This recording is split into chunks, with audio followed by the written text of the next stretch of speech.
ಆಪಾದಿತೈರ್ಗುರುವ್ಯ ಹಿಂಸಯೇತಸ್ತತಶ್ಚ ತಾನ್. ನಾನಾ ಜನರಿಗೆ ಪೀಡೆಯನ್ನು ಕೊಟ್ಟು ತಾನು ಹಣವನ್ನು ಸಂಪಾದನೆ ಮಾಡಿಕೊಂಡು ಬರ್ತಾನೆ. ಆ ಹಣ ಅವನಿಗೆ ಭೋಗಕ್ಕೆ ಸಾಧನವಾದೀತು ಅಂತ ಅವನಿಗೆ ಆಸೆ, ಆದರೆ ಆಗುವುದಿಲ್ಲ. ಹೀಗೆ ಇಷ್ಟೆಲ್ಲ ಮಾಡಿ ವಯಸ್ಸಾಗತ್ತೆ. ಸ್ವಲ್ಪ ವಯಸ್ಸಾದಾಗ ಅವನಿಗೆ ವ್ಯಾಪಾರ ಮಾಡಲಿಕ್ಕೆ ಶಕ್ತಿ ಕಮ್ಮಿ, ಸಂಪಾದನೆ ಮಾಡಲಿಕ್ಕೆ ಶಕ್ತಿ ಕಮ್ಮಿ, ಹೊಲ ಗದ್ದೆಗಳಿಂದ ಬೆಳೆಸಿ ತರುವುದಕ್ಕೆ ಬಲ ಉಳಿಯುವುದಿಲ್ಲ.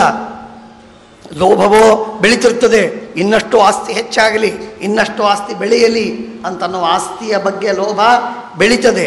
ಶಕ್ತಿ ಕಮ್ಮಿ ಆಗ್ತದೆ, ಕುಂಠಿತವಾಗ್ತದೆ. ಕುಟುಂಬವನ್ನು ಭರಣ ಮಾಡಲಿಕ್ಕೆ ಸಮರ್ಥನಾಗುವುದಿಲ್ಲ. ಮಂದ ಭಾಗ್ಯನಾಗಿ ಅವನ ಶ್ರಮ ಎಲ್ಲ ವ್ಯರ್ಥವಾಗಿ. ಏವಂ ಸ್ವಭರಣಾಕಲ್ಪಂ, ತನ್ನನ್ನು ತಾನು ರಕ್ಷಣೆ ಮಾಡಿಕೊಳ್ಳಿಕ್ಕಾಗದೆ ಹೆಂಡತಿ ಮಕ್ಕಳನ್ನು ರಕ್ಷಣೆ ಮಾಡಲಿಕ್ಕಾಗದೇ ಇದ್ದದ್ದರಿಂದ ಹೆಂಡತಿ ಮಕ್ಕಳು ಅವನನ್ನು ತಾತ್ಸಾರ ಮಾಡುವುದಕ್ಕೆ ಆರಂಭಿಸ್ತಾರೆ, ತಿರಸ್ಕಾರ ಮಾಡ್ತಾರೆ. ಎಲ್ಲಿಯವರೆಗೆ ನೀನು ಅವರಿಗೆ ಹಣವನ್ನು ಕೊಡ್ತೀಯೋ ಅಲ್ಲಿಯವರೆಗೆ ನೀನು ಅವನಿಗೆ ಬೇಕಾದವ. ಹಣವನ್ನು ಕೊಡುವುದನ್ನು ನಿಲ್ಲಿಸು, ಆಮೇಲೆ ನಿನ್ನನ್ನು ಹುಲ್ಲು ಕಡ್ಡಿಯಷ್ಟು ನಿನಗೆ ಬೆಲೆ ಕೊಡದೆ ನಿನಗೆ ತಿರಸ್ಕಾರ ಮಾಡ್ತಾರೆ. ನಾದ್ರಿಯಂತೆ ಯಥಾಪೂರ್ವಂ ಕೀನಾಶೈವ ಗೋಚರಂ. ಹೇಗೆ ಅಂತಂದರೆ, ಎಲ್ಲಿಯವರೆಗೆ ರೈತ ಹೊಲದಲ್ಲಿ ದುಡಿದು ಕೆಲಸ ಮಾಡುವ ಸಾಮರ್ಥ್ಯವುಳ್ಳಂತಹ ಉತ್ತಮ ಎತ್ತುಗಳಿಗೆ ಒಳ್ಳೆ ಮೇವು ತಿನ್ನಿಸ್ತಾನೆ, ಹಿಂಡಿ ತಿನ್ನಿಸ್ತಾನೆ, ಮೇವು ತಿನ್ನಿಸ್ತಾನೆ, ಎಲ್ಲ ಅದಕ್ಕೆ ಉಪಚಾರವನ್ನು ಮಾಡ್ತಾನೆ. ಒಮ್ಮೆ ಆ ಎತ್ತು ಮುದಿಯಾಯಿತೋ ಅದು ಉಳುವುದಕ್ಕೆ ಉಪಯೋಗ ಬೀಳುವುದಿಲ್ಲ. ಹಾಗಾಗಿ ಅದನ್ನು ಒಂದು ಕಡೆ ಕಟ್ಟಾಕ್ತಾನೆ, ನೆನಪಾದಾಗ ತಿನ್ನಿಸ್ತಾನೆ, ಇಲ್ಲದ್ರೆ ಇದ್ರೆ ಇಲ್ಲ. ಇದು ವೃದ್ಧಾಪ್ಯದಲ್ಲಿ ಬರುವ ಅವಸ್ಥೆ. ಕೀನಾಶೈವ ಗೋಚರಂ.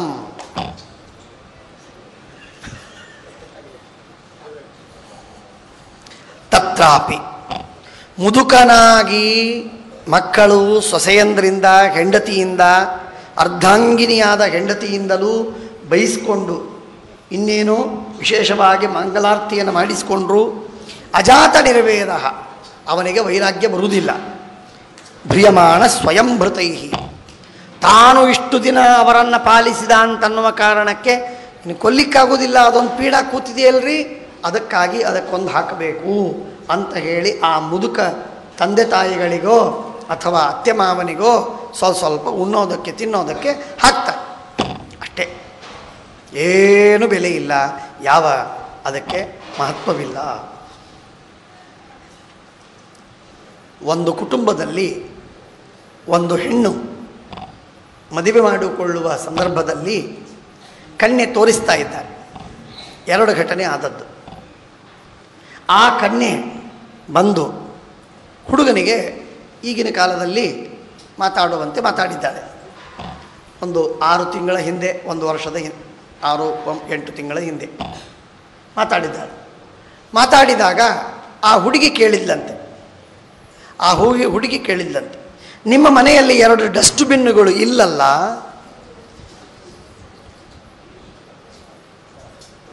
ನಿಮ್ಮ ಮನೆಯಲ್ಲಿ 2 ಡಸ್ಟ್ಬಿನ್ನುಗಳು ಇಲ್ಲಲ್ಲ? ಮತ್ತೆ ಹಾಗಿದ್ರೆ ನಾನು ಮದುವೆ ಮಾಡಿಕೊಳ್ತೇನೆ. ಹುಡುಗಿ ಹೇಳುವ ಮಾತೇನು ಅಂದರೆ, ತಂದೆ ತಾಯಿಗಳು ಡಸ್ಟ್ಬಿನ್ನುಗಳು. ಆ ಹುಡುಗ ನೇರವಾಗಿ ಬಂದು ತನ್ನ ಗುರುಗಳ ಹತ್ರ ಹೇಳಿದ, ತನ್ನ ತಂದೆ ತಾಯಿ ಹತ್ರ ಹೇಳಿದ. ಆಮೇಲೆ ಅದನ್ನು ಬಿಟ್ಟದ್ದಾಯಿತು. ಅದಕ್ಕೆ ಮುಂದೆಲ್ಲ ಸ್ವಲ್ಪ ತೊಂದರೆ ಎಲ್ಲ ಆಯಿತು, ಇರಲಿ. ಇನ್ನೊಂದು ಕನ್ಯೆ, ಆ ಕನ್ಯೆ ಬಂದು ಗಂಡನಿಗೆ ಕೇಳಿದಾಗ, ಗಂಡ ಅವನು ಏನೋ ಕೇಳಿದ್ರು, ಏನೋ ಕೃಷ್ಣಾಚಾರ್ಯ ಇಲ್ಲ, ಇನ್ನೊಂದು ಹೇಳಿದರು, 2 ಹೇಳಿದರು. ಅತ್ತೆ ಮಾವಂದಿರ ಸಲುವಾಗಿ ತಿರಸ್ಕಾರ. ಹೇಳುವ ತಾತ್ಪರ್ಯ, ಇಷ್ಟು ವಿಚಿತ್ರವಾದಂತಹ ತಿರಸ್ಕಾರ ಮನುಷ್ಯನಿಗೆ ಬರ್ತಾ ಇದೆ. ಇದು ಏನು ಅಂತ ಅನ್ನೋದು ಅರ್ಥವಾಗ್ತಾ ಇಲ್ಲ. ಎಲ್ಲಿಗೆ ಹೋಗುತ್ತೆ ಹೋಗಿ. ಆಸ್ತೆ ಅವಮತ್ಯ ಅಪತ್ಯಾದ್ದೇಹಿ ಗೃಹಪಾಲ ಇವಾಹರನ್. ನಾಯಿಯಂತೆ ಆ ಮನೆಯಲ್ಲಿ ತಾನು ತಿಂದಿರಬೇಕು. ತಿಂದು ಬಿದ್ದಿರಬೇಕು. ಆಮಯೇನ ಅಪ್ರದೀಪ್ತಾಗ್ನಿ, ಆಮಯ ರೋಗವಾಗಿದೆ, ಹಸಿವಾಗುವುದಿಲ್ಲ. ಅಲ್ಪಾಹಾರ ಅಲ್ಪಚೇಷ್ಟಿತ, ಇಷ್ಟೇ ಉಣ್ತಾನೆ, ಅಷ್ಟೇ ಓಡಾಡ್ತಾನೆ, ಆದರೆ ಅಷ್ಟಕ್ಕೂ ಮಕ್ಕಳಿಗೆ ಸಮಾಧಾನವಿಲ್ಲ, ಪೀಡೆ. ಕಫ, ನಾನಾ ವಿಧವಾದ ರೋಗಗಳು, ಅವುಗಳಿಂದ ಪೀಡಿತನಾಗ್ತಾನೆ. ಕಾಸಶ್ವಾಸಗಳು, ಶ್ವಾಸ ಮೇಲಿಲ್ಲ ಕೆಳಗಿಲ್ಲ, ಪೀಡೆ ಆಗ್ತದೆ, ತೊಂದರೆ ಆಗ್ತದೆ. ಕಂಠೋ ಗುರ್ಗುರಾಯತೆ, ಗುರುಗುರು ಗುರುಗುರು ಶಬ್ದಗಳು ಇಲ್ಲಿ ಕಂಠದಲ್ಲಿ ಆಗ್ತಾ ಉಳಿತದೆ. ಶಯಾನ ಪರಿಶೋಷದ್ಭಿ ಪರಿವೀತ ಸ್ವಬಂಧುಭಿ, ತನ್ನ ಬಳಗದವರೆಲ್ಲ ಅವನ ಕೊನೆಯ ಅವಸ್ಥೆ ಇದೆ ಅಂತ ಹೇಳಿ ಸುತ್ತಲೂ ಕೂಡ್ತಾರೆ. ವಾಚ್ಯಮಾನೋಪಿ ನಬ್ರೂತೆ, ಗೊತ್ತಾಯ್ತಾ ಜನಾಸಿಮಾನ್ ಜನಾಸಿಮಾನ್, ಛಾಂದೋಗ್ಯೋಪನಿಷತ್ತಿನಲ್ಲಿ ಹೇಳುವಂತೆ ನಾನು ಯಾರು ಬಂದೆ ಗೊತ್ತಾಯ್ತೇನೋ, ನಾನು ಯಾರು ಬಂದೆ ಗೊತ್ತಾಯ್ತೇನೋ ಅಂತ ಕೇಳ್ತಾ ಕೇಳ್ತಾ ಇರ್ತಾನೆ. ನಬ್ರೂತೆ ಕಾಲಪಾಶ ವಶಂಗತಃ, ಏನು ಗೊತ್ತಾಗೋದಿಲ್ಲ. ಏವಂ ಕುಟುಂಬ ಭರಣೆ ವ್ಯಾಪೃತಾತ್ಮ ಅಜಿತೇಂದ್ರಿಯ ಮ್ರಿಯತೆ, ಒಂದು ದಿನ ಸತ್ತೋಗ್ತಾನೆ. ಅಳತಾ ಅಳತಾ ಅಳತಾ ದುಃಖದಿಂದ ಶೋಕದಿಂದ ಸತ್ತೋಗ್ತಾನೆ. ಯಮದೂತರು ಬರ್ತಾರೆ, ಅವನನ್ನು ಕರೆದೊಯ್ತಾರೆ. ಯಾತನಾ ದೇಹದಲ್ಲಿ ಪ್ರವೇಶ ಮಾಡ್ತಾನೆ. ಪಾಶದಿಂದ ಅವನನ್ನು ಕಟ್ಟಿ ಎಳೆದೊಯ್ತಾರೆ.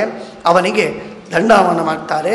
ನಾನಾ ವಿಧವಾದಂತಹ ಘೋರವಾದ ನರಕಗಳು, ಗರುಡ ಪುರಾಣದಲ್ಲಿ ಹೇಳುವಂತೆ ಘೋರವಾದ ನರಕಗಳಲ್ಲಿ ಅವನನ್ನು ಪೀಡಿಸ್ತಾರೆ.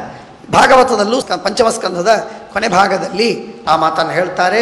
ಹೀಗೆ ನಾನಾ ವಿಧವಾದಂತಹ ದುಃಖದಿಂದ ಅವನು ಒದ್ದಾಡ್ತಾನೆ. ಈ ರೀತಿಯಾಗಿ ನರಕಗಳು ಬೇಕಾದಷ್ಟು ಕೋಟಿ ಕೋಟಿ ನರಕಗಳಿವೆ, ಅವುಗಳಲ್ಲಿ ದುಃಖಪಡ್ತಾ ಇರ್ತಾನೆ.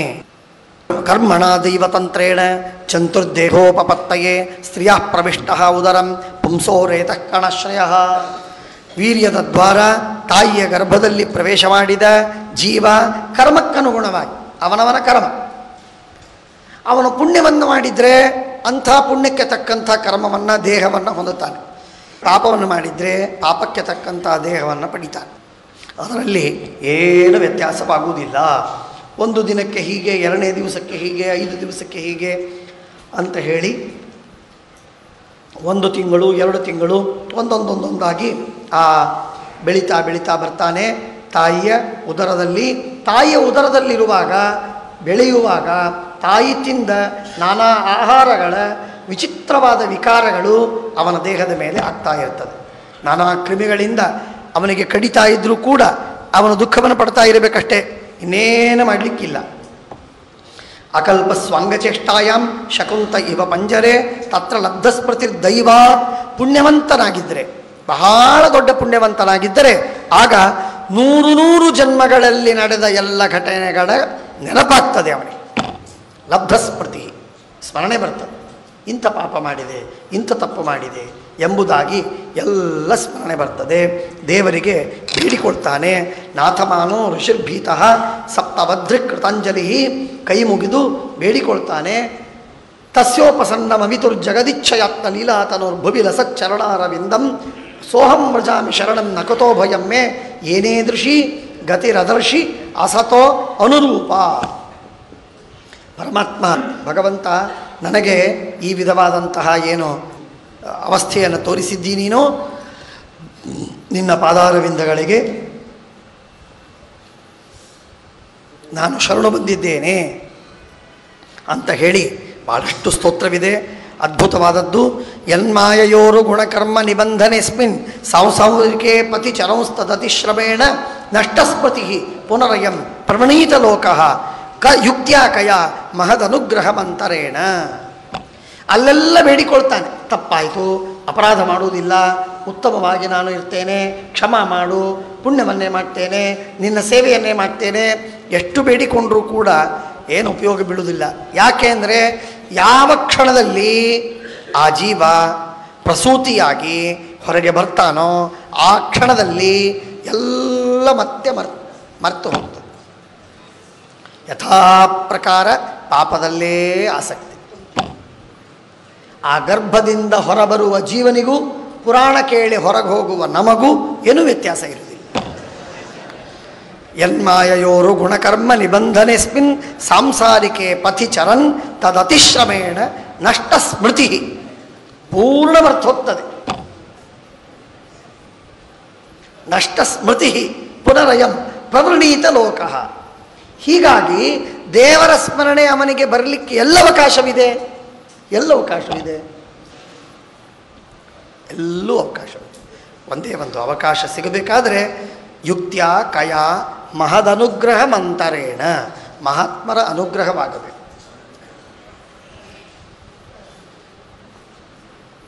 ಭಗವಂತನ ಸ್ಮರಣೆ ಬರಲಿ, ಭಗವಂತನ ಶಾಸ್ತ್ರಜ್ಞಾನವಾಗಲಿ, ದೇವರ ಆರಾಧನೆಯನ್ನು ಚೆನ್ನಾಗಿ ಮಾಡಲಿ ಎಂಬುದಾಗಿ ನಮ್ಮ ಮೇಲೆ ಗುರುಗಳು, ಆತ್ಮರು, ಸಜ್ಜನರು, ಉತ್ತಮರು ಅವರು ಅನುಗ್ರಹವನ್ನು ಮಾಡಬೇಕು. ಮಾಡಿದರೆ ಮಾತ್ರ ಈ ಸಾಧನೆ. ಇಲ್ಲೇ ಇದ್ರೆ ಸಾಧನೆಯ ಲೇಷವೂ ಇಲ್ಲ. ದೇಹ್ಯನ್ಯ ದೇಹ ವಿವರೇ ಜಠರಾಗ್ನಿನಾಸ ವಿಣ್ಮೂತ್ರ ಕೂಪಪತಿತೋ ಭೃಷತಪ್ತ ದೇಹ ಇಚ್ಛನ್ನಿತೋ ವ್ಯವಸಿತು ಗಣಯನ್ ಸ್ವಮಾಸಾನ್ ನಿರ್ವಾಸ್ಯತೆ ಕೃಪಣಧೀರ್ ಭಗವಾನ್ ಕದಾ. ಎಷ್ಟು ವಿಚಿತ್ರ! ಒಂದು ದೇಹದಲ್ಲಿ ಇನ್ನೊಂದು ದೇಹ, ಒಂದು ಜೀವದಲ್ಲಿ ಇನ್ನೊಂದು ಜೀವ. ಅನ್ಯ ದೇಹ ವಿವರೇ ದೇಹಿ. ಎಷ್ಟು ಹೊಲಸಿನ ಆ ದೇಹ, ಅಂಥದ್ರೊಳಗೆ ಒಳಗಿರ್ತಾನೆ. ಹೊರಗೆ ಬಂದ ಮೇಲೆ ಅಭಿಮಾನ ಶುರು. ನಾನು ಸ್ವಚ್ಛ ಇದ್ದೀನಿ, ನೀವ್ಯಾರೂ ನನ್ನನ್ನು ಮುಟ್ಟಬೇಡಿ, ನಡಿಯಾಚೆ ಅಂತ ಹೇಳಿ ಮನುಷ್ಯ ಸೊಕ್ಕಿನಿಂದ ವರ್ತಿಸ್ತಾನೆ. ಇಚ್ಛನ್ನಿತೋ ವ್ಯವಸಿತು ಗಣಯನ್ ಸ್ವಮಾಸಾನ್ ನಿರ್ವಾಸ್ಯತೆ ಕೃಪಣಧೀಹಿ ಭಗವನ್ ಕದಾನು. ಏನೇದೃಶೀಂ ಮತಿಮಸೌ ದಶಮಾಸ್ಯ ಈಶ ಸಂಗ್ರಾಹಿತ ಹೃದಯೇನ ಭವಾದೃಶೇನ. ಆ ಋಷಿ, ಗರ್ಭದಲ್ಲಿರುವಂತಹ ಋಷಿ, ಜ್ಞಾನಿಯಾದ ವ್ಯಕ್ತಿ ಭಗವಂತನ ಅನುಗ್ರಹದಿಂದ ಸ್ಮರಣೆಯನ್ನು ಪಡೆದದ್ದಕ್ಕಾಗಿ ಪರಮಾತ್ಮನಿಗೆ ಪ್ರಾರ್ಥನೆ ಮಾಡ್ತಾನೆ. ಪರಮಾತ್ಮ, ಸ್ವಾಮಿ, ನನಗೆ ಇಷ್ಟೆಲ್ಲ ನೆನಪು ಕಟ್ಟಿಯಲ್ಲ, ಜನ್ಮ ಜನ್ಮಾಂತರಗಳಲ್ಲಿ ನಡೆದ ನಾನು ಮಾಡಿದ ಪಾಪಗಳನ್ನು, ನೀನು ಮಾಡಿದ ಅನುಗ್ರಹಗಳನ್ನು ನೆನಪು ಮಾಡಿಕೊಟ್ಟಿಯಲ್ಲ. ಇಷ್ಟೆಲ್ಲ ಮಾಡಿಕೊಟ್ಟ ನಿನಗೆ ಸ್ವೇನೈವ ತುಷ್ಯತು ಕೃತೇನ ಸದೀನನಾಥ ಕೋ ನಾಮ ತತ್ಪ್ರತಿ ಕರೋತಿ ತತ್ಪ್ರತಿ ವಿನಾಂಜಲಿ ಮತ್ಸ್ಯ ಕುರ್ಯಾ. ಇಷ್ಟು ಉಪಕಾರ ಮಾಡಿದ ನಿನಗೆ ನಾನೇನು ಹೇಳಲಿ? ನಿನಗೆ ಯಾವ ಉಪಕಾರವನ್ನು ತಿಳಿಸಲಿ? ಏನು ಶಬ್ದಗಳಿಲ್ಲ, ಕೇವಲ ಕೈ ಮುಗಿದು ಪರಮಾತ್ಮ ಪ್ರಾರ್ಥನೆ ಮಾಡ್ತೇನೆ. ಬಹಳ ಸುಂದರವಾದ ಮಾತು. ಹಾಗೆ ಭಗವಂತನನ್ನು ವಿಶೇಷವಾಗಿ ವರ್ಣನೆ ಮಾಡ್ತಾನೆ. ಆ ಕೂಸು ಹುಟ್ಟುತ್ತದೆ. ಹುಟ್ಟಿದ ಮೇಲೆ ಶುರುವಾಯಿತು. ಕೂಸು ಅಳೋದಕ್ಕೆ ಶುರು, ಜನ ಎಲ್ಲ ನಗೋದಕ್ಕೆ ಶುರು. ಆನಂದವೋ ಆನಂದ, ಆನಂದವೋ ಆನಂದ, ಭಾರಿ ಆನಂದವಾಯಿತು. ಪರಚ್ಛಂದಂ ನ ವಿದುಷಾ ಪುಷ್ಯಮಾಣೋ ಜನೇನ ಸಹ ಅನಭಿಪ್ರೇತ ಮಾಪನ್ನ ಪ್ರತ್ಯಾಖ್ಯಾತು ಮನೀಶ್ವರ. ಕೂಸು ಏನು ತಿಳಿಯುವುದಿಲ್ಲ, ಏನು ಮಾತಾಡಲಿಕ್ಕೂ ಬರುವುದಿಲ್ಲ. ಹೊಟ್ಟೆ ನೋವಾಗ್ತಿರ್ತದೆ, ತಿನ್ನಿಸ್ಬೇಕು ಅಂತ ಹೋಗ್ತಾರೆ. ಹಸಿವಾಗಿರ್ತದೆ, ಹೊಟ್ಟೆ ಕಾಯಿಸ್ತಾರೆ. ಅದಕ್ಕೇನಾಗಿದೆಯೋ ಗೊತ್ತಿಲ್ಲ, ಅದು ಹೇಳಲಿಕ್ಕೆ ಬರುವುದಿಲ್ಲ. ಇದು ಬೇಡ ಅಂತ ಅನ್ನೋಲಿಕ್ಕೂ ಆಗುವುದಿಲ್ಲ. ಹಾಗೆ ವಿವಶವಾಗಿ ಕೂತಿರ್ತದೆ. ನಮ್ಮದನ್ನು ನಾವು ನೆನಪು ಮಾಡಿಕೊಳ್ಳಲಿಕ್ಕೆ ಬರುವುದಿಲ್ಲ ಅಂತ ನಮ್ಮ ಮೇಲೆ ನಮಗೆ ದಯೆ ಬರ್ತಾ ಇಲ್ಲ. ಇಷ್ಟೇ. ಬೇರೆ ಕೂಸುಗಳನ್ನು ನೋಡ್ತೇವೆ ನಾವು ಕೂಸಾಗಿದ್ದಾಗ ನಮ್ಮನ್ನು ನಾವು ನೋಡಿವೇನು? ಇಲ್ಲ. ಹಾಗಾಗಿ ನಮಗೆ ನಮ್ಮ ಮೇಲೆ ದಯೆ ಬರ್ತಾ ಇಲ್ಲ. ಕೂಸಿನ ಮೇಲೆ ದಯೆ ಬರ್ತದೆ, ಬೇರೆ ಕೂಸಿನ ಮೇಲೆ. ನಾವು ಕೂಸಾಗಿದ್ವಿ, ನಮ್ಮ ಮೇಲೂ ಹೀಗೆ ದಯೆ ಮಾಡಿದ್ರು ಅನ್ನುವುದು ತಿಳ್ಕೋಬೇಕು. ತಸ್ಮಾತ್ ತುದಂತಿ ಆಮತ್ವಚಂ, ಅತೀ ತೆಳ್ಳಗಿನ ಕೋಮಲವಾದ ಚರ್ಮಗಳನ್ನು ಹುಳಗಳು ಕಡಿತಿರ್ತವೆ. ಭಾರಿ ನೋವು. ದಪ್ಪನೆಯ ಚರ್ಮವಿದ್ದರೆ ಏನು ಚಿಂತೆ ಆಗುವುದಿಲ್ಲ, ಅದು ಒಳಗೆ ಹೋಗುವುದಿಲ್ಲ. ಆ ಹುಳಗಳ ಹಲ್ಲು ಒಳಗೆ ಹೋಗುವುದಿಲ್ಲ. ಅವು ಬರ್ತವೆ, ಕೂಡ್ತವೆ, ಹಲ್ಲು ಮುರ್ಕೊಂಡು ಹೋಗಿಬಿಡ್ತವೆ. ಭಾಳ ಸಮಸ್ಯೆ ಆಗುವುದಿಲ್ಲ. ಕೋಮಲವಾದ ಕೂಸಿನ ಚರ್ಮದ ಮೇಲೆ ಕೂತ ಆ ಹುಳಗಳ ಹಲ್ಲು ಚುಚ್ಚಿದಾಗ ಬಹಳ ನೋವು. ಪಾಪ ಅಳ್ತವೆ. ಶೈತೋ ಅಶುಚಿ ಪರ್ಯಂಕೆ, ಹೊಲಸಿನ ಆ ಮಂಚದ ಮೇಲೇನೆ ಮಲಗಿಸಿರೋದು. ಎಷ್ಟು ಸ್ವಚ್ಛ ಮಾಡಿದ್ರೇನು, ಎಷ್ಟು ಅದೇನೋ ಹಾಕ್ತಾರಲ್ಲ, ಏನು ಹಾಕಿದ್ರು ಅಷ್ಟೇ. ಜಂತು ಸ್ವೇದ ವಿದೂಷಿತೆ, ಬರೀ ಬೆವರು, ಹೊಲಸ್ಸು ವಾಸನೆ, ಕೆಟ್ಟ ರೋಗಗಳು. ನೇಷ ಕಂಡೂಯನೆಂಗಾನ, ಮೈ ತುರಿಸ್ಕೊಳ್ಳಿಕ್ಕೂ ಆಗುವುದಿಲ್ಲ. ಅಳಬೇಕಷ್ಟೇ, ಏನಿಲ್ಲ. ರುದಂತಂ ವಿಗತ ಜ್ಞಾನಂ ಕ್ರಮಯ ಕ್ರಿಮಿಕಂ ಯಥ ಸತ್ವೇವಂ ಶೈಶವಂ ಭುಕ್ತ. ಹೀಗೆ ಶೈಶವದಲ್ಲಿ ಆಯಿತು.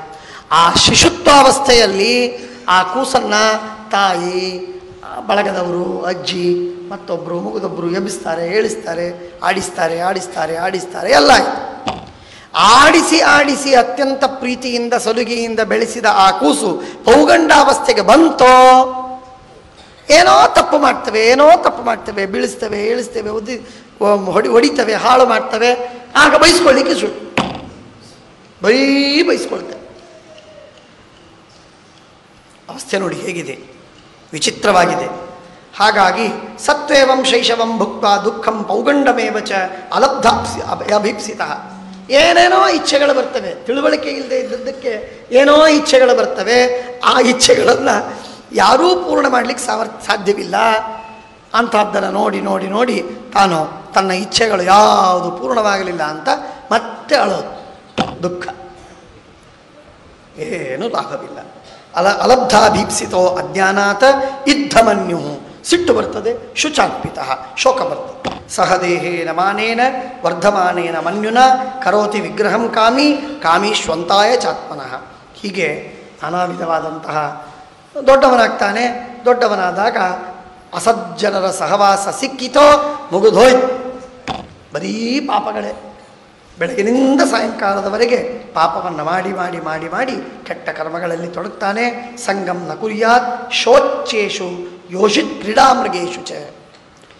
ಹೆಣ್ಣಿನ ಕೈಯಲ್ಲಿ ಸಿಕ್ಕ, ಹೆಣ್ಣಿನ ಮೋಹಕ್ಕೆ ಸಿಕ್ಕ ಯಾವ ಭ್ರಷ್ಟರೋ ಅವರ ಸಹವಾಸದಲ್ಲಿ ಸರ್ವಥಾ ಇರಕೂಡದು. ಹಣದ ಮೋಹದಲ್ಲಿ ಸಿಕ್ಕ ಯಾವ ನೀಚರೋ ಅವರ ಹತ್ತಿರ ಸರ್ವಥಾ ಇರತಕ್ಕದು. ಸರ್ವಥಾ ಇರುವುದು ಯೋಗ್ಯವಲ್ಲ, ಮಹಾ ಅನರ್ಥಕಾರಿ. ಆದ್ದರಿಂದ ತೇಷು ಅಶಾಂತೇಷು ಮೂಢೇಶು ಖಂಡಿತಾತ್ಮಾವಸಾಯೀಷು ಸಂಗಂ ನ ಕುರ್ಯಾತ್ ಶೋಚ್ಯೇಷು ಯೋಷಿತ್ ಕ್ರೀಡಾಮೃಗೇಶು ಚ ನ ತಥಸ್ಯ ಭವೇನ್ಮೋಹ ಬಂಧಶ್ಚಾನ್ಯ ಪ್ರಸಂಗತಃ ಯೋಷಿತ್ ಸಂಗಾತ್ ಯಥಾ ಪುಂಸಾಂ ಯಥಾ ತತ್ಸಂಗಿ ಸಂಗತಃ. ಹಣದ ಮೋಹ, ಹೆಣ್ಣಿನ ಮೋಹ ಎಷ್ಟಿದೆ ಅಷ್ಟು ಜಗತ್ತಿನಲ್ಲಿ ಇನ್ಯಾವುದಿಲ್ಲ ಅಂತ ಹೇಳ್ತಾರೆ. ಆದ್ದರಿಂದ ಅಂಥ ವಸ್ತುಗಳ ಸಂಘದಲ್ಲೇ ಬಿದ್ದು ಅದೇ ತನ್ನ ಜೀವನದ ಕೊನೆ ಧ್ಯೇಯ ಎನ್ನುವಂತೆ ಭೋಗದಲ್ಲಿ ತೊಡಗಿ ಹಾಳಾಗ್ತಾನೆ. ಬಲಮ್ಮೆ ಪಶ್ಯ ಮಾಯಾಯಾ ಸ್ತ್ರೀಮಯ್ಯಾ ಜೈನೋ ದಿಶಾಂ. ಇಡೀ ಜಗತ್ತನ್ನು ಗೆಲ್ಲುವುದಕ್ಕಾಗಿ ಈ ಎಲ್ಲ ಮಾಯೆಗಳನ್ನು, ನನ್ನ ಇಚ್ಛೆಯಿಂದ ನಿರ್ಮಾಣವಾದ ನಾನಾ ವಿಧವಾದ ಪದಾರ್ಥಗಳನ್ನು ನಿರ್ಮಾಣ ಮಾಡಿ ಇಟ್ಟಿದ್ದೇನೆ, ಅವುಗಳಿಗೆ ಸಿಕ್ಕು ಮನುಷ್ಯ ಒದ್ದಾಡ್ತಾನೆ, ಹಾಳಾಗ್ತಾನೆ. ಸಂಗಂನ ಕುರ್ಯಾತ್ ಪ್ರಮದಾಸು ಜಾತು ಯೋಗಸ್ಯ ಪಾರಂಪರಮಾರುಕ್ಷು ಮತ್ಸೇವಯ ಪ್ರತಿಲಬ್ಧಾತ್ಮಲಾಭೋ ವದಂತಿ ಯಂ ನಿರಯದ್ವಾರಮಸ್ಯ. ಇದು ನರಕದ ದ್ವಾರ. ಸ್ತ್ರೀ ಮೋಹ. ಸ್ತ್ರೀ ವಿವಾಹವನ್ನು ಮಾಡಿಕೊಂಡು ಮನುಷ್ಯ ಸುಖವಾಗಿದ್ದಾನೆ ಅಂದರೆ ಚಿಂತೆ ಇಲ್ಲ. ವಿವಾಹ ಮಾಡಿಕೊಂಡವರಾಗಲಿ ಮಾಡಿಕೊಳ್ಳದಾಗಲಿ ಸ್ತ್ರೀ ಮೋಹದಲ್ಲಿದ್ದರೆ ಅದು ಭಾರಿ ಘೋರವಾದ ಪಾತಕವೇ. ಯೋಪಯಾತಿ ಶನೈರಿಮಾಯ ಯೋಷಿದ್ದೇವ ವಿನಿರ್ಮಿತ ತಾಮೀಕ್ಷೇತ್ ಆತ್ಮನೋ ಮೃತ್ಯುಂ ತೃಣೈ ಕೂಪಮಿವಾವೃತ. ಕೆಳಗೆ ದೊಡ್ಡ ತೆಗ್ಗು, ಮೇಲೆ ಹುಲ್ಲು ಇದ್ದರೆ ಹೇಗೋ ಹಾಗೆ ಈ ವಿಧವಾದ ಮೋಹಗಳು, ಮಾಯೆಗಳು, ಮಮತೆಗಳು. ಆದ್ದರಿಂದ ಇದನ್ನು ಸರ್ವಥಾ ಮನುಷ್ಯ ಇದರಲ್ಲಿ ಮುಳುಗಬಾರದು ಅಂತ ಹೇಳಿ ಅನೇಕ ಅದ್ಭುತವಾದ ಉಪದೇಶಗಳನ್ನು ಮತ್ತೆ ಹೇಳ್ತಾರೆ. ಹೇಳಿ ಇಷ್ಟೆಲ್ಲ ಸಾಧನೆಯನ್ನು ಹೇಳುವ ಸಂದರ್ಭದಲ್ಲಿ ಒಂದು ಮಾತನ್ನಂತಾರೆ, ಯೇ ಸ್ವಧರ್ಮಂ ನದುಹ್ಯಂತಿ ಧೀರಾ ಕಾಮಾರ್ಥ ಹೇತವೇ. ಭೋಗಕ್ಕಾಗಿ, ಐಶ್ವರ್ಯಕ್ಕಾಗಿ, ತಮ್ಮ ಸ್ವಾರ್ಥಕ್ಕಾಗಿ ಯಾರು ಪುಣ್ಯವನ್ನು ಮಾಡುವುದಿಲ್ಲ ಅಂತಹ ನಿಷ್ಕಾಮಕರ್ಮವಾದ ಪುಣ್ಯವನ್ನು ಮಾಡುವ ಜನರು ಶುದ್ಧವಾದ ಜ್ಞಾನವನ್ನು ಗಳಿಸ್ತಾರೆ. ಅಹಂಕಾರ ಮಮಕಾರಗಳನ್ನು ಬಿಟ್ಟು ಶ್ರೇಷ್ಠವಾದ ಜ್ಞಾನವನ್ನು ಸಂಪಾದನೆ ಮಾಡಿ ಅವರು ಸೂರ್ಯದ್ವಾರದಿಂದ ಭಗವಂತನನ್ನು ಹೊಂದುತ್ತಾರೆ. ಅವರು ಸತ್ಯಲೋಕವೋ ವೈಕುಂಠವೋ ಅಲ್ಲಿ ಹೋಗ್ತಾರೆ. ಆದರೆ ಮುಂದೆ ದ್ವಿಪರಾರ್ಧಾವಸಾನೆ ಬ್ರಹ್ಮದೇವರು ಕಾಲವಾದ ಮೇಲೆ, ಬ್ರಹ್ಮದೇವರ ಮರಣವಾದ ಮೇಲೆ ಅವರ ಪ್ರಳಯದ ಕಾಲದಲ್ಲಿ ಅವರ ಜೊತೆಗೆ ಮತ್ತೆ ಪರಮಾತ್ಮನಲ್ಲಿ ಪ್ರವೇಶ ಮಾಡುವುದುಂಟು. ಕ್ಷಮಾ ಅಂಭೋ ಅನಲ ಅನಿಲ ವಿಯನ್ ಮನ ಇಂದ್ರಿಯಾರ್ಥ ಭೂತಾದಿಭಿ ಪರಿವೃತ ಪ್ರತಿಸಂಜಿಗಿಕ್ಷು ಅವ್ಯಾಕೃತಂ ವಿಶತಿ ಯರ್ಹಿ ಗುಣತ್ರಯಾತ್ಮ ಕಾಲಂ ಪರಂ ಸ್ವಮನುಭೂಯ ಪರಸ್ವಯಂಭೂ. ಪರಮಾತ್ಮ ಪ್ರಳಯ ಕಾಲದಲ್ಲಿ ನಾರಾಯಣ ರೂಪಿಯಾಗಿ ಇರ್ತಾನೆ. ಅವನಲ್ಲಿ ಪ್ರವೇಶ ಮಾಡುವವರು ಅವ್ಯಕ್ತ ತತ್ವದ ದ್ವಾರ ಪರಮಾತ್ಮನಲ್ಲಿ ಪ್ರವೇಶವನ್ನು ಮಾಡ್ತಾರೆ. ಮಾಡುವವರು ಮುಖ್ಯವಾಗಿ ಬ್ರಹ್ಮದೇವರು. ಆ ಬ್ರಹ್ಮದೇವರು ಎಲ್ಲ ತತ್ವಾಭಿಮಾನಿಗಳಾದ ದೇವತೆಗಳಿಂದ ಸಹಿತರಾಗಿ, ಎಲ್ಲ ಜೀವರಿಂದ ಸಹಿತರಾಗಿ, ಮುಕ್ತರಾಗಬೇಕಾದ ಸಮಸ್ತ ಜೀವರಿಂದ ಸಹಿತರಾಗಿ ಅವರು ಮುಕ್ತರಾಗ್ತಾರೆ. ಹಾಗೆ ಮುಕ್ತರಾಗುವಾಗ ಅಂಥ ಯಾವ ಜೀವರಾಶಿಗಳೋ ಅವರೆಲ್ಲರೂ ಪರಮಾತ್ಮನಲ್ಲಿ ಪ್ರವೇಶ ಮಾಡ್ತಾರೆ. ಪರಮಾತ್ಮನಲ್ಲಿ ಪ್ರವೇಶ ಮಾಡಿ ಅವರೆಲ್ಲರೂ ಲಿಂಗದೇಹ ಭಂಗವಾಯಿತು, ಪರಮಾತ್ಮನ ಉದರದಲ್ಲಿ ಪ್ರವೇಶವಾಯಿತು. ಪರಮಾತ್ಮನ ಉದರದಲ್ಲಿ ಪ್ರವೇಶವಾದ ಮೇಲೆ ಪ್ರಳಯ, 100 ವರ್ಷಗಳವರೆಗೆ ಅಖಂಡವಾಗಿ ಪ್ರಳಯ. ಆ ಪ್ರಳಯ ಮುಗಿದಾದ ಮೇಲೆ ಪ್ರಳಯ ಕಾಲದಲ್ಲಿ ಶ್ವೇತದ್ವೀಪ, ಅನಂತಾಸನ, ವೈಕುಂಠಗಳು ಇವೆಲ್ಲವೂ ಅವ್ಯಕ್ತವಾಗಿ ಬಿಡ್ತವೆ, ಪ್ರಕಟವಾಗಿ ಇರುವುದಿಲ್ಲ, ಅವ್ಯಕ್ತವಾಗ್ತವೆ. ಆಗ ಅಲ್ಲಿರುವ ಮುಕ್ತರೂ ಕೂಡ ಪರಮಾತ್ಮನ ಉದರದಲ್ಲಿ ಅವ್ಯಕ್ತರಾಗಿ ಉಳಿತಾರೆ, ಯಾರೂ ವ್ಯಕ್ತರಾಗುವುದಿಲ್ಲ. ಅವರಿಗೆ ಆಗ ಭೋಗವಿಲ್ಲ, ಬರೀ ಆನಂದಾನುಭವ. ಯಾವ ಹಣ್ಣು ತಿಂದೆ, ಹಾಲು ಕುಡಿದೆ, ಆಭರಣ ತೊಟ್ಟೆ, ರಥದಲ್ಲಿ ಕೂತೆ, ಓಡಾಡಿ ಬಂದೆ ಇತ್ಯಾದಿ ವಿಧವಾದಂತಹ ಯಾವ ಭೋಗಗಳೂ ಇರುವುದಿಲ್ಲ. ಪ್ರಳಯ ಕಾಲದಲ್ಲಿ ಕೇವಲ ಭಗವಂತನ ಧ್ಯಾನದಲ್ಲಿರ್ತಾರೆ, ತಮ್ಮ ಸ್ವರೂಪಾನಂದವನ್ನು ಭೋಗಿಸ್ತಾರೆ.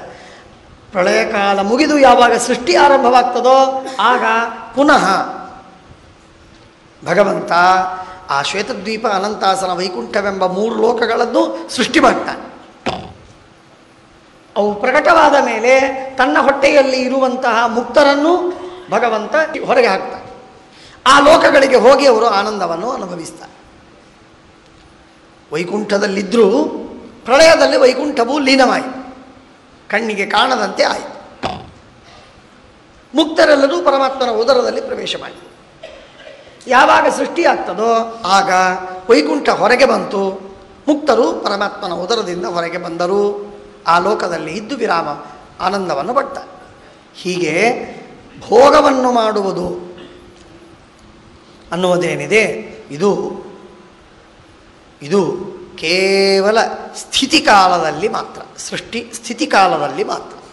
ಪ್ರಳಯವಾಗಿರುವಾಗ ಯಾವ ಭೋಗವೂ ಇಲ್ಲ ಎನ್ನುವುದು ಬಹಳ ಮಹತ್ವದ ಅಂಶ. ಸರಿಯಾಗಿ ತಿಳಿಬೇಕಿದನ್ನು. ಅನೇಕರಿಗೆ ಈ ಸೂಕ್ಷ್ಮಾಂಶ ಗೊತ್ತಿಲ್ಲ, ತಿಳಿದಿಲ್ಲ. ಆದ್ದರಿಂದಾಗಿ ಅದರೊಳಗೂ ಕೂಡ ತತ್ರಾಪಿ ನಮ್ಮ ಸ್ವರೂಪಾನಂದಕ್ಕೆ ಕಾರಣವಾಗಿರುವಂಥದ್ದು ಕೇವಲ ಅಪರೋಕ್ಷ ಜ್ಞಾನ. ನಾವು ಮಾಡುವ ಭೋಗಗಳಿಗೆ ಕಾರಣವಾದದ್ದು ಅಪರೋಕ್ಷ ಜ್ಞಾನದ ಅನಂತರದಲ್ಲಿ ಮಾಡಿದ ಕರ್ಮಗಳು, ಅವುಗಳಿಂದ ಭೋಗ. ಹೀಗೆ ನಮ್ಮ ಜೀವನದಲ್ಲಿ ನಾವು ಮಾಡುವ 2 ವಿಧವಾದ ಸಾಧನೆಗಳಿಂದ ಆಗುವಂತಹ ಲಾಭವನ್ನು ಶಾಸ್ತ್ರ ನಮಗೆ ತಿಳಿಸ್ತದೆ. ಆದ್ದರಿಂದ ಈ ರೀತಿಯಾಗಿ ಅದನ್ನು ಶ್ರೀಮದಾಚಾರ್ಯರು ಬಹಳ ಸುಂದರವಾಗಿ ಹೇಳ್ತಾರೆ. ಐಶ್ವರ್ಯಂ ಪಾರಮೇಷ್ಠ್ಯಮ್ಯತ ತೇಪಿ ಧರ್ಮ ವಿನಿರ್ಮಿತಂ ನಿಷೇವ್ಯ ಪುನರಾಯಾಂತಿ ಗುಣವ್ಯತಿಕರೇ ಸತಿ. ಇಂಥದ್ದಿದೆ, ಈ ವಿಧವಾದಂಥದ್ದು. ಇದಕ್ಕೆ ಮಾಡಬೇಕಾಗಿರುವಂಥದ್ದು ಉತ್ತಮವಾಗಿರುವಂತಹ ಸಾಧನೆ. ಆ ಸಾಧನೆಯನ್ನು ಮಾಡಬೇಕಾದರೆ ನಿಷ್ಕಾಮ ಕರ್ಮ ಮತ್ತು ಭಕ್ತಿ, ಜ್ಞಾನ ಭಕ್ತಿಗಳಿಂದ ಕೂಡಿಕೊಂಡೇ ನಮಗೆ ಮೋಕ್ಷ ಸಿಕ್ಕೀತು.